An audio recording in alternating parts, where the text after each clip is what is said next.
Sveta, alebo čo?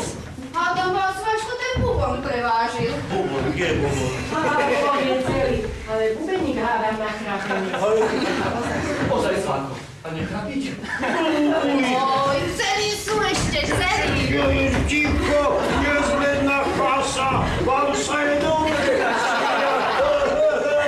Ale to Vaška, keď máš škodu, máš i posluch. Hej, Sveta, pravda, pani gazdínka, Sveta, pravda. No len keď sa vám nič nestalo. No, ďakovať Pánu Bohu aj Svetému Zachejovi aj za.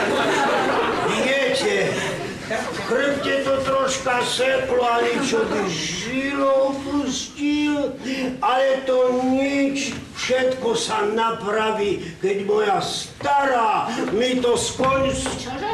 Čože? Aj, starenka, dobre, s konskou masťou namastí. Ven prídeš domov, ja ti No, dobre, no.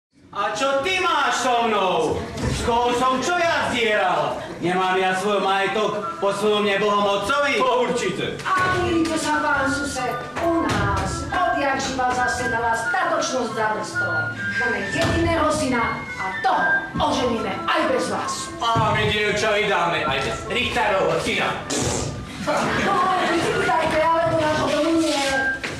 Nemaj strachu, že by sme sa hnali vydať dieťa naše do richtárskeho domu. Že vraj čary. A kde my máme, aké čary? Máte A čo? škriatka, Čože ty? škriatka, škriatka, škriatka, škriatka. Dobre teda. Zubom. Ja na svojom dvore cudzie veci netrpím.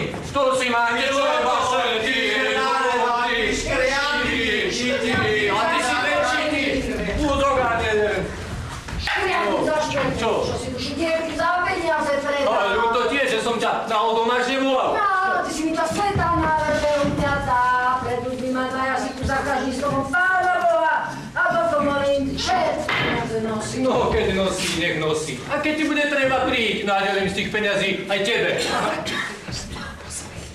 A čo ty máš, koho po späte robiť?